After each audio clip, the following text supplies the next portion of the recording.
కూటమి మిత్ర ధర్మం పాటిస్తూనే రాష్ట్రంలో బలాన్ని పెంచుకోవాలని బీజేపీ నేతలు గళమెత్తారు. బీజేపీ కార్యకర్తలకు న్యాయం జరగాలంటే ఎన్నికల్లో సీట్లు పెంచుకోవాలన్నారు. కొత్తగా అధ్యక్ష బాధ్యతలు స్వీకరించిన మాధవ్ ఆ దిశగా కృషి చేయాలని కోరారు. డెఫినెట్గా మనకి ఎక్కువ సీట్లు వచ్చినాయి అని చెప్పి అహంభావంతో ముందుకెళ్తాం మరీ ఇబ్బంది. మన పార్టీలోనే భిన్నాభిప్రాయాలు ఉన్నప్పుడు మిగిలిన కూటమి పార్టీలతో న్యాచురల్గా ఉంటాయి.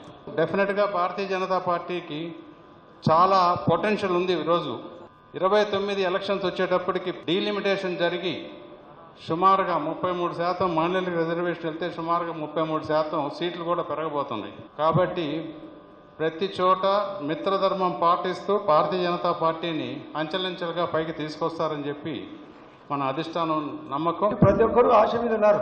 మన భారతీయ జనతా పార్టీకి కూటమిలో అనుకున్నంత తీరులో లేదు. ఇది అందరూ చెప్పే మాట. మన పార్టీ బలపడాలంటే ఆర్థిక విధానంలో కూడా మనకు స్థానం కలిగాల. అసలు మనం ఎన్ని లిస్ట్ ఇచ్చినా కూడా కొన్ని పోస్టులు కూడా మనకి ఇవ్వడం లే. ఆ పోస్ట్ ఇచ్చేదానికి మాధవ్ గారు కృషి పాత్ర వహించి కఠినంగా ప్రవర్తించాలి. అట్లయితే తప్ప ఇది పరిష్కారం కాదు. 8 నెలల్లో జరిగే ఎలక్షన్లో కానీ రేపు మన కోటా పెంచుకునేదానికి ఇప్పుడు కేవలం 10 ఎమ్మెల్యేలు 6 ఎంపీలే ఇచ్చినారు. దాని మినిమం డబల్ చేయాలా. 12 మంది ఎంపీలకు 20 మంది ఎమ్మెల్యేలకు స్థానం చేయాలా. భారతీయ జనతా పార్టీ గనక కూటమిలో కలిసి ఉండకపోతే పరిస్థితులు ఏ విధంగా ఉండేయో రాష్ట్ర ప్రభుత్వానికి తెలియాలి.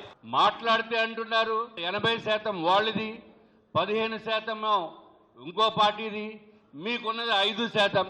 ఏందయ్యా 5%? It is ridiculous.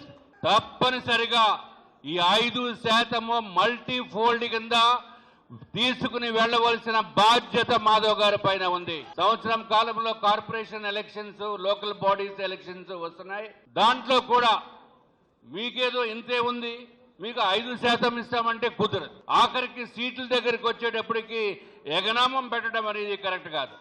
కూటమి తప్పనిసరిగా కలిసి ఉండాలి. అట్ ద సేమ్ టైం మనకి రావాల్సిన కోట మనం కూడా తెచ్చుకోవాల్సిన అవసరం ఉంది. సమన్వయంతో పనిచేయడం వేరు, మన పార్టీని మనం అభివృద్ధి పరచుకోవడం వేరు.